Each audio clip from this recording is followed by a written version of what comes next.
Hey guys, welcome back. And if you're new here and you're just seeing my channel for the first time, I'm going to ask you to do a really easy thing.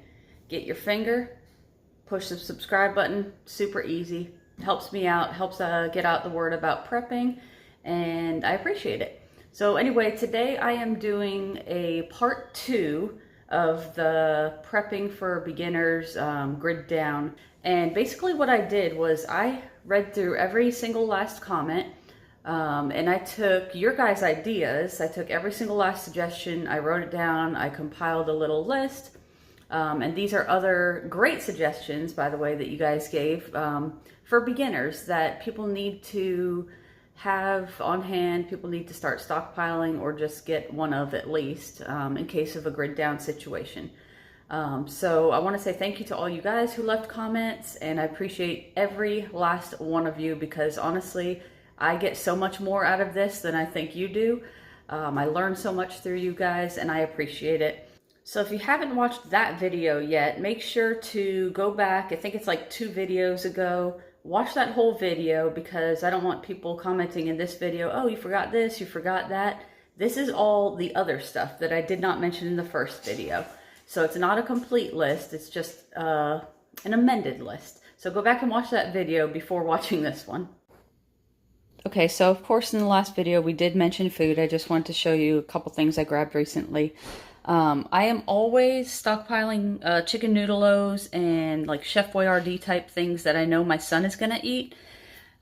Make sure that everything that you're prepping and stockpiling is stuff that you actually eat because it will go to waste. And if you have kids, make sure that you're grabbing stuff that they will eat. I saw this for the first time, seasoned cabbage. I'd never seen this before, but I thought that would be awesome with some corned beef. Make some corned beef and cabbage. I am very Irish after all, so I thought that would be good. Couple things of asparagus. These are kind of a couple different things that I've never got before for my preps, so I thought that was a good grab. And then of course more chicken breast. But anyway, on to the other things here.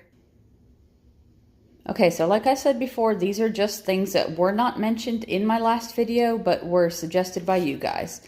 And I guess the first thing I'm going to start with is summer heat management. So if you're in a grid down situation and you're in a very hot area, you lose your electricity, you can't run your air conditioner, you're gonna need some things to keep you cool. And so somebody suggested a kiddie pool, you know, just if you do have running water, put some water in there, cool off, or rainwater. There's Obi, by the way, just to keep you cool. If it gets very hot outside, it's going to get very hot in your house and quickly. So it's actually going to be cooler outside in some cases than in your house. And if you're spending a lot of time outside, you're going to want stuff like bug spray, mosquito coils, citronella candles, sunscreen, stuff to protect you from the sun because your house will turn into a sauna. Some battery-powered fans. I think I did mention that in the last video. Some regular hand fans, the kind that you just wave. Those spray mister fans that you take to like Disney World and that kind of thing. Gatorade and powdered electrolytes. So things to keep you hydrated, so you're not getting like dehydration, that kind of thing. Buckets to catch rainwater, or just to catch any kind of water to cool off. 5-gallon buckets obviously have many other uses. Something I thought of was that when your house gets really moist because you don't have a unit like a air conditioner or something recycling the air, you could actually do damage to your home from the moisture. So some of these damp rid things, maybe just even put them in the area that your preps are. If you have any like boxed preps or things that could get damaged by moisture. Okay, so as long as there's not an EMP that takes out all of our electronics, you're gonna want stuff like this. So this is a 4-panel solar charging unit. It has a built-in flashlight.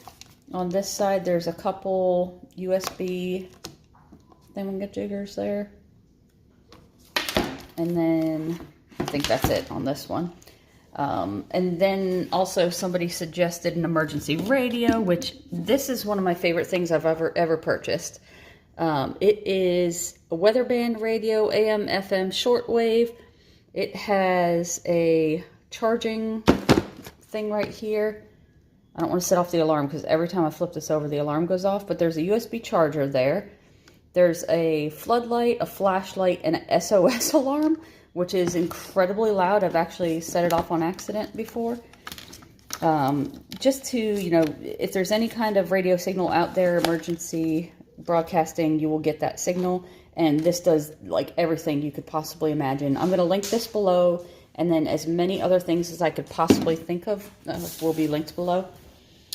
Board games. Board games was a great suggestion, because if we're in a short-term grid down situation and you know that you're going to be okay for like the next week or two, or, you know, for a little while, your kids and you will be incredibly bored, and just something to kind of lighten the mood, keep you occupied. Board games, cards, books, that kind of thing. Puzzles. Great suggestion. And then a camping toilet seat. So I don't have that yet. I ordered it and it should be in the mail soon. But you can take a 5-gallon bucket, take the lid off, and it's literally a toilet seat that goes on the top of your bucket. Either put kitty litter in the bucket or a disposable bag, and you got yourself a pot to piss in.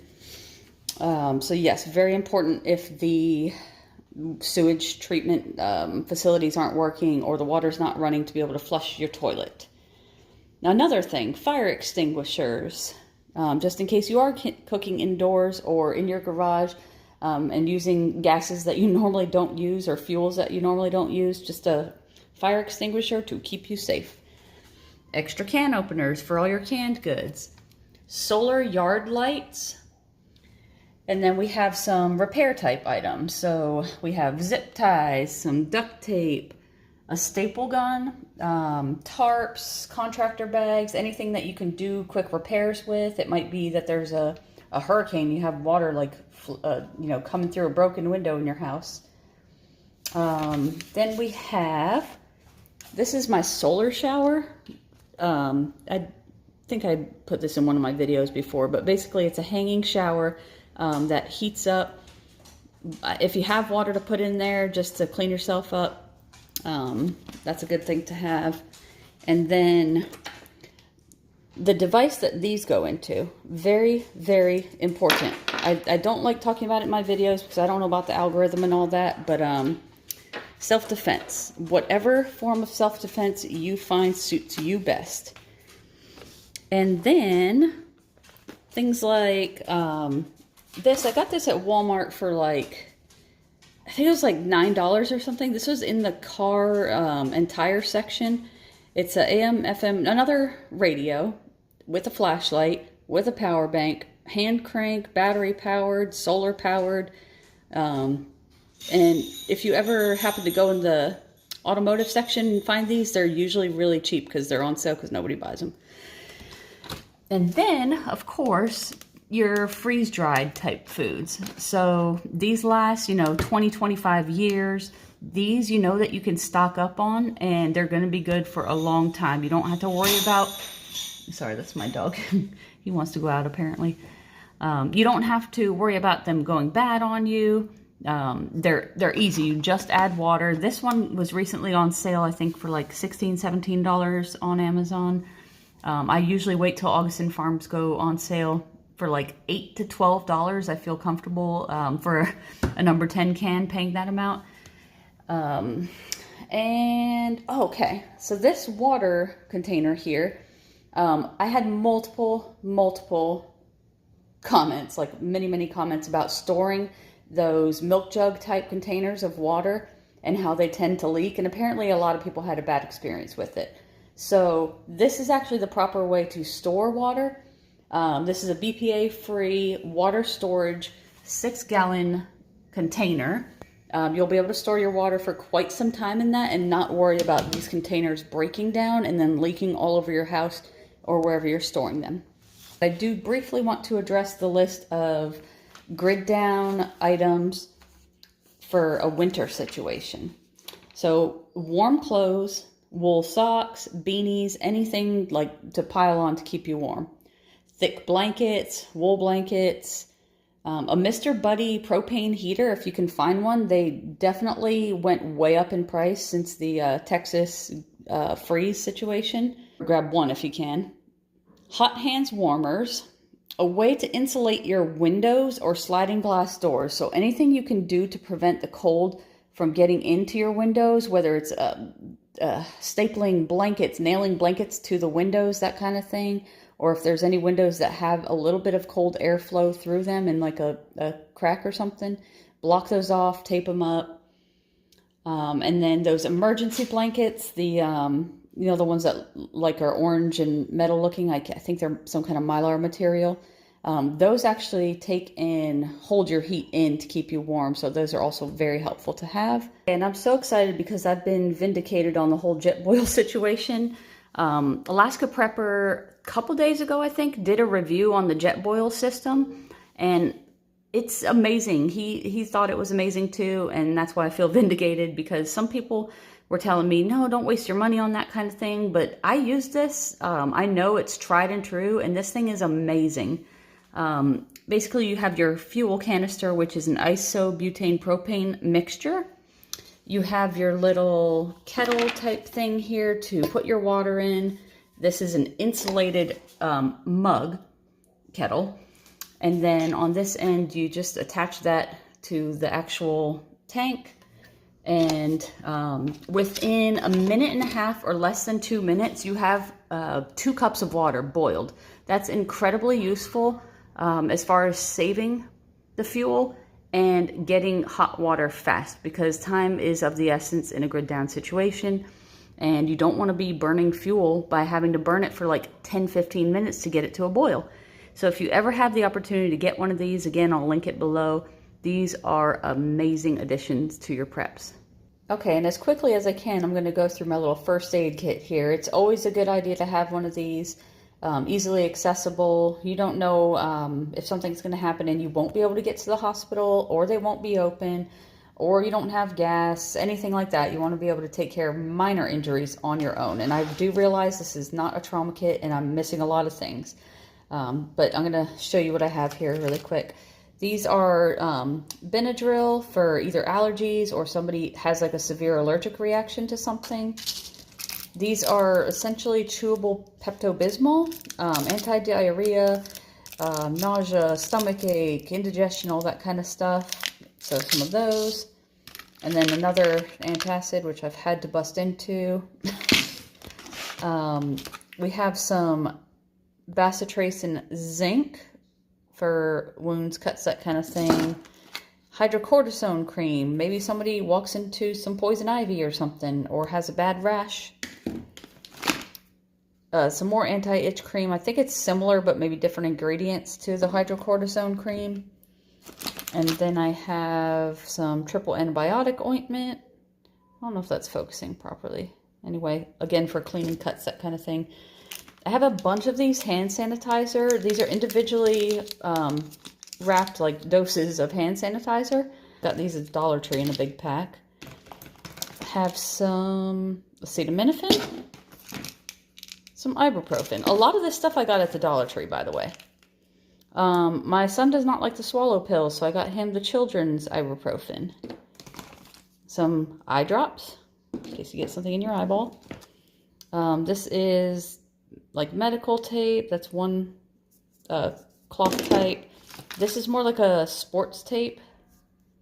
Again, for cuts and that kind of thing. Got a gauze roll here, which I've had to bust into already. A whole bunch of Band-Aids. This is actually 2 different packs of Band-Aids that I combined into one just for space saving. A couple of these like ankle wraps, wrist wrap type things. I got this at the Dollar Tree again. Got a pain relief patch, so it's like a menthol type patch. Maybe you got some muscle aches, maybe you got a backache. I think there's 20 in here, so that'd be a good thing to have. A couple packs of these antibacterial wipes. I have a bunch of emergency in here. This is something that I suggest everyone have on hand because there's like potassium, magnesium, there's a bunch of like electrolytes in here. So not only your vitamin C, but electrolytes and vitamins. So if you're like dehydrated, that would be a good thing to add to your water. Little tiny first aid kit. There's some safety pins in there, a little pair of scissors, and some Q-tips. And then this little bag here, I have a pair of tweezers. Get a splinter, you're going to need some tweezers, some super glue for a cut or something, some toothache gel. So something that we don't think about often, but you have a toothache, that could be some of the most miserable pain ever. And then there's also some floss in there in case you get something lodged in a tooth, like you crack a tooth and then something gets stuck in there. Some random nail files. This little thing here is a magnifying glass with a flashlight on it. So in order to see smaller splinters. Some hot hands warmers. I don't know. I guess like a warm compress. This is kind of like having a warm compress if you've got a boil or something. And then I put some of these cotton balls and some feminine pads because these are excellent anti-stick type absorbent pads if somebody's bleeding. And then this is rubbing alcohol. I do need like, honestly, like a scalpel or something because I remember one time my son got a thorn in his foot and I had to literally cut into his skin to get it out, and a scalpel would be, or an X-Acto knife would be very handy to have in that situation. If there's other medications that you take on a normal basis, add those to your first aid kit, and if I left anything out, please let me know. So if you're a new prepper, hopefully that was a little bit helpful to you. You don't need to run out and get all these things all at once, but if you can, you should. It's going to be very imperative to start prepping if you have not done it already, and that's why I really want these videos to get out there. We need as many new preppers as possible because the world is getting into a funny place right now, and the more people that are prepared, the better we will fare. Thanks again, guys, for watching, and I'll see you in the next video.